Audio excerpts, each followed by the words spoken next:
Serious, Redditors who were once homeless. What was the scariest, creepiest part about being out in the streets?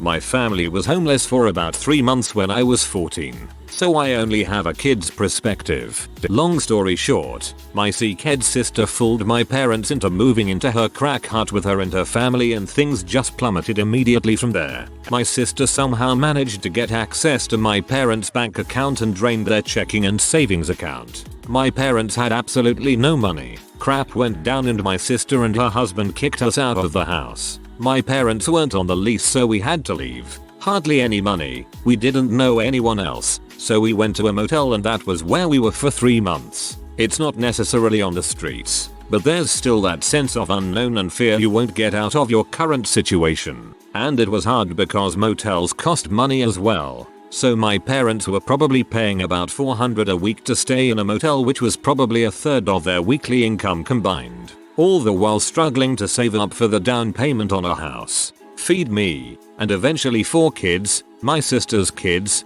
and more. Being a kid and having no control over my situation and the unknown was the scariest part. I was worried my parents would be at risk of having me taken away because they weren't providing enough for me. I didn't resent them, by the way. They were doing what they could. Or worse, I was worried eventually we wouldn't be able to afford to stay in a motel. It was also embarrassing.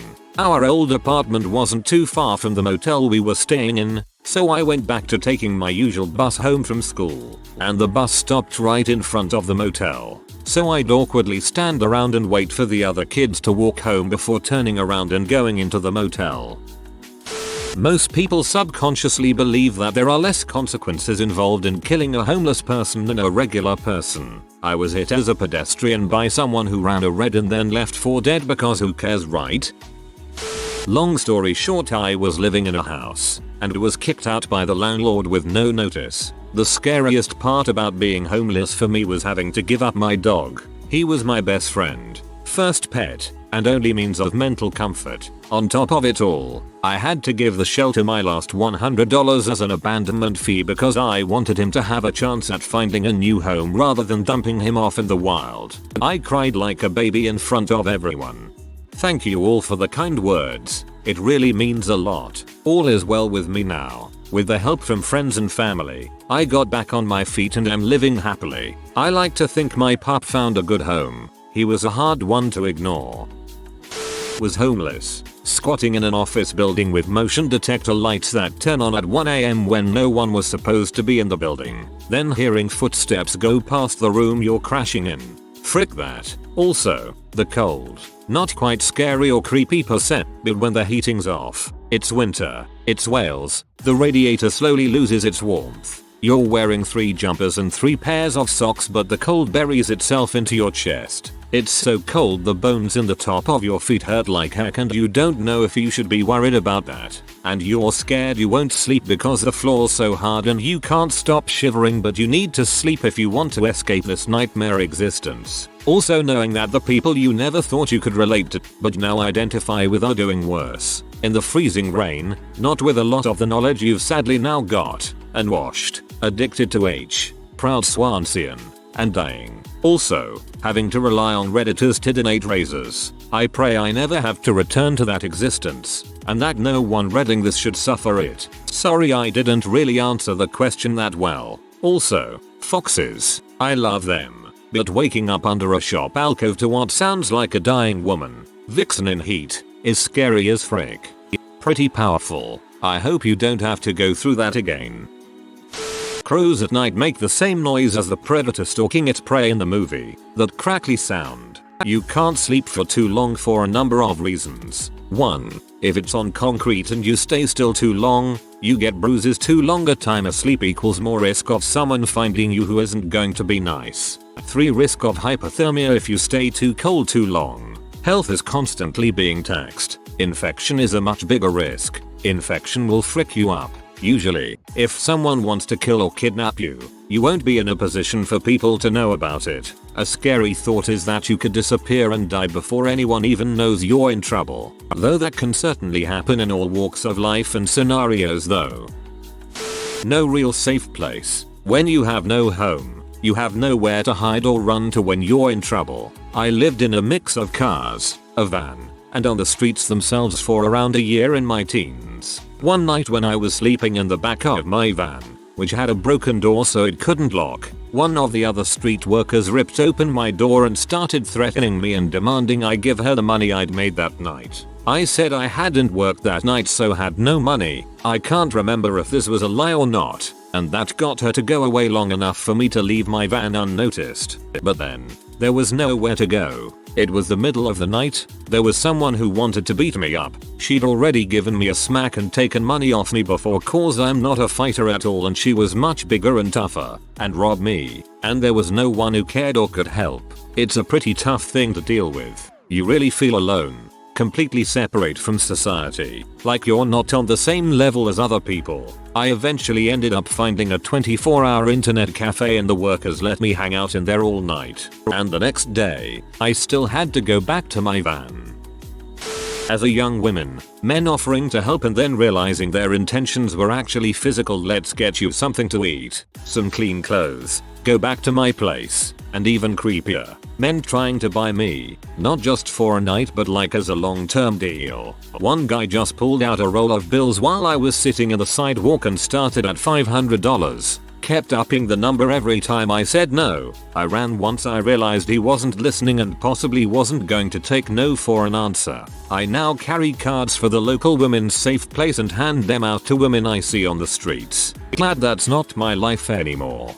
Goodness yes. One time I kept saying no, and he kept rambling off higher numbers. I felt like I was at an auction.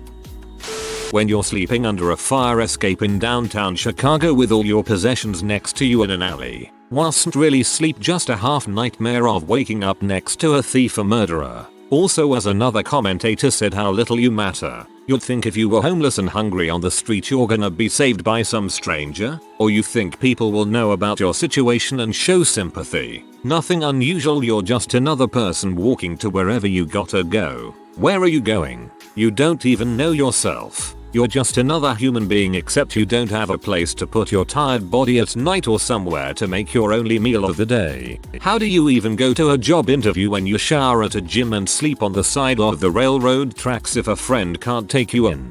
I had to do it, I wanted to do it, and I wasn't freaking special from anybody else. Got myself clean. Ironed my best one of 2 shirts and pair of khakis I had in my backpack for a week, cleaned my shoes with my fingers and went to the goddamn office. Except you don't have a place to put your tired body at night or somewhere to make your only meal of the day. Well put. That's one of the hardest parts. There is nowhere home. There is nowhere to go to. You're without, and people who haven't been there cannot understand this situation. Getting in a car with a man to turn a trick for some drug money, but realizing I was about to be part of some flesh trafficking ring. I jumped out of his car at a stoplight and ran to the nearest gas station. I told the clerks that a man would be coming after me and to tell him to leave or they'd call the cops. Sure enough, he came looking for me, but after the threats from the staff, he left. I stayed in the bathroom for an hour before I felt safe enough to come out. I have lived in Barcelona, Spain on the streets for quite some time. The creepiest part in my opinion is how fast you accept your homelessness and how fast you get used to it. You learn to be homeless. You learn to survive by your own. I remember the moment I got inside my sleeping bag and felt embraced and comfortable. I had forgotten what it was to have a bed and sheets. But your brain keeps you on survival mode and you just adjust. After little more than a month, you become so used to it that you stop looking for ways to get out of there. Scariest thing for me was how hungry I was. Don't know if that makes sense, but when you're really hungry you start to lose your mind, and that was terrifying to me. I'll never forget trying to steal fruit from the stands in Brooklyn at 4 AM just so I can eat. Fricked up. When I was a young kid, my pedophile dad thought it was fun to starve me for days on end. Being really hungry sucks. Like you say, your mind goes funny. I felt weak and tired all the time, too. Once whilst it was raining heavily I took shelter under an entrance to a market, and it was a decent sized area. It's now about 11 PM. I decide to try and get a kip in me and lay down. It's student night so it's quite loud, but I soon dozed off. I was woken up by the sound of a lady no less than 10 feet away from me squatting, just flat out taking a pee. Her friends just being drunk. I don't think they ever noticed me. I just kinda froze. Had that their vision is based on movement crap go through my head. Overpasses at the top are good places to sleep. Get some earplugs. Take a blanket and roll it up long ways and put it against your side as a barrier to stop you from rolling off. When I was homeless there was one in between the job I had and the truck stop. Truckers get free showers with fuel ups, and I'd tell them I'm not asking for money. I just got this job, I am stuck on the street, I need a shower for work so I can get off the street. If you have an extra shower credit it would really help me out, because I can't afford to pay for it and I can't lose this job, they will generally help out. I was homeless for a little bit when I was about 15-16 years old. My father had just passed away and my mother wasn't exactly the greatest person in the world. Since she told the court she didn't want me, they sent me to the children's home, which was supposed to be a form of punishment for most, but since I had been in juvenile jail for 90 days they couldn't hold me there any longer. So the children's home is where I went to. Upon arrival at the children's home I was given a pamphlet with the rules. They put me at a desk in the hallway and was asked to write the rules 100x each. There was about 25 rules in the book. I thought this was just the initial phase for anyone being brought in and that the next day I would be allowed to join the others in the rec room. Nope. Found out that they have levels and no matter who you are you start at level 0. This basically means that the hallway is your entire life until the people running the facility decided you were okay to move to level 1, which allows you to freely use the restrooms and sit in a different room in a more comfortable chair, and you didn't have to write any more sentences. Well, I got tired of this crap really fast. Felt as if I was being punished for my father passing away. So first opportunity I got I ran away from the place. Tried going to my mom's house but she just called the police. Tried contacting other family members and pleading with them to help me out, but all of them pretty much said no. This all happened in Ohio during the peak of winter. Without anywhere to go I started looking around my area for a place to rest my neck. Found an abandoned factory that had a couple couches laid upside down against the back wall. So I pushed them together and tossed a tarp over the entire thing. This place was pretty much my home for about 2 weeks. I would wake up just about every 5 meters shivering. After about 2 weeks I got caught by my newly appointed probation officer while I was riding a friend's bicycle around town. They put me back in juvenile for about a week, then released me back to the children's home again. The next day when I woke up at the children's home I got up and took a pee. Then my PO came into the room and told me to get ready to go get a pee test done at the labs. We got to the labs but I didn't have to pee since I had just gone. So then my PO starts forcing me to down a bunch of water. I had to have drank about half of one of those upside down jugs. I started feeling really sick and the PO just kept making me drink more and more water. I finally had to pee and took the test for the PO. It came back pretty quick as negative for drugs. So she brought me back to the children's home. I immediately said frick this crap and ran away again. After running away I got back to my little camping spot again and started throwing up tons of water. It seemed as though I threw up about 3x more than I drank.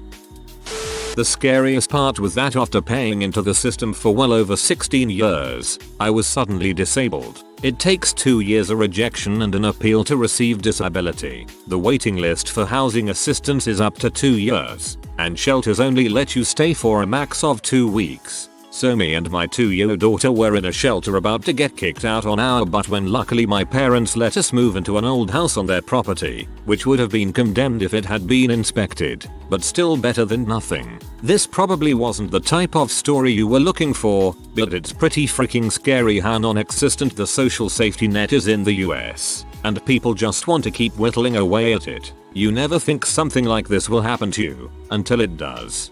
Any stories are welcome. This actually does scare me. I think we are all closer to being homeless than we think. That's scary to me. One that comes to mind is the pain of carrying your life with you everywhere you go. My experience is not the regular homeless experience, as I quickly got the chance to live in a shelter for the homeless. I was also lucky to have a suitcase to carry my stuff around. But imagine how heavy and tiring it is to constantly have to carry every single thing you own all day, every day. And the terror of being robbed of it was crushing. It also makes everything much slower and more difficult. Imagine having to walk back and forth to many administrations, to the charity to eat, then to a place to sleep, while carrying what amounts to a dead horse. It sucks the life out of you. I was homeless and crashing in a single berth caravan in Enfield during the Good Friday storm of 1994. If it wasn't for the shed wall next to the caravan, it would have rolled. The caravan kept rocking over and banging the shed wall all night. I go back and forth on if I was homeless or not. When I got out of the military, I had no family to go back to. I crashed at friends' houses and turned wherever I went into a drug party. After I felt I wore out my welcome, I'd rotate to another friend's house. I was living off my deployment money. The worst thing for me was the lack of hope and safety. Watching my parents cry. They were always that strong, reliable force that were like superheroes to me, but to see them cry because they were hungry, tired, stressed, dirty, all to try and make sure I got to school and had semi-clean clothes and had a bit of food in my stomach. That scared me to finally see them both cry one night in our car we were sleeping in.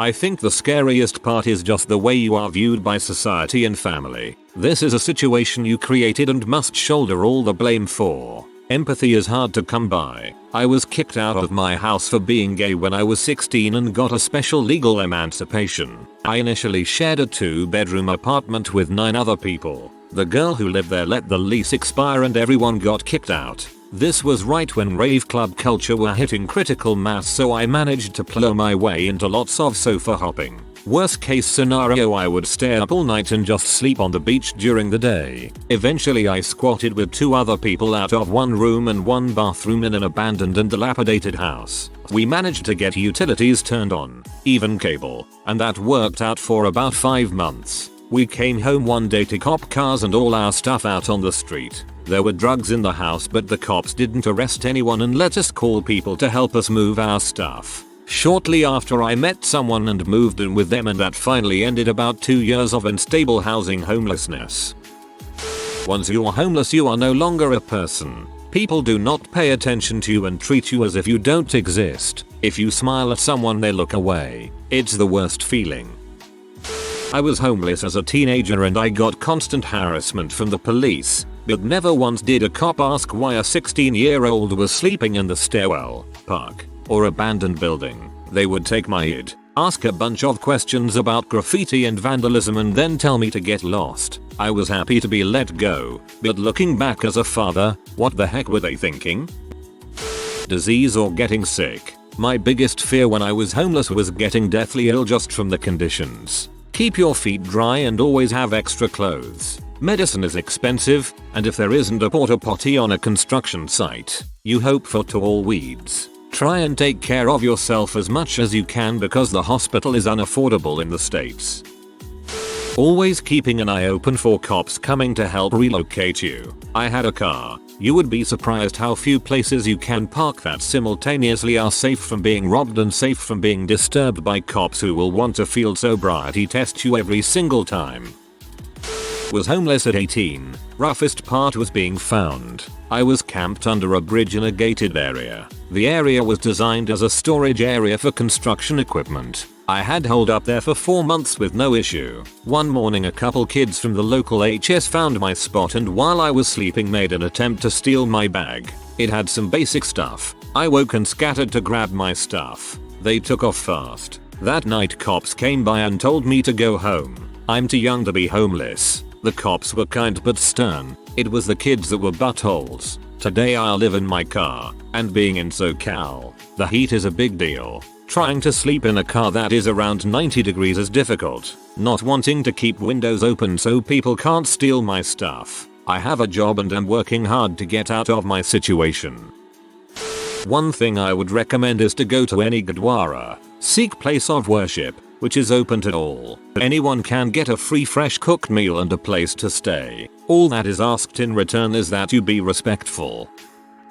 You can be in the process of dying, breathing your last breaths on your cardboard mattress, and no one will notice as they walk right on by you. I saw that happen to an older gentleman who was also homeless. The scariest and most depressing thing in the world is being ignored when you need it most. having people shy away from you when you're trying to ask for help. And you know they have their reasons. There are fakers out there and those who prey on generosity, but there are also those whose luck has run out and the only way out is for someone else to stick their neck out for them. To this day every bone in my body aches when I see someone homeless. But you can't help them all. You don't always have cash on you. You don't always have food on you. And by time you are back with something they are gone with no sign of which way they went. So, not only are you invisible to most, but the portion that does see you has to see you when they can help you because they might only see you once. I was 15 on the streets for 6 months. Slept under a bridge, I guess, to add to the stereotype. Scariest thing was feeling like that was my peak in life. I honestly thought that was it. I'm 30 now, have 4 kids, a nice house, and a beautiful wife. Life is good. If you are new to the channel, you can subscribe. I publish new videos every day. Until then, check another video.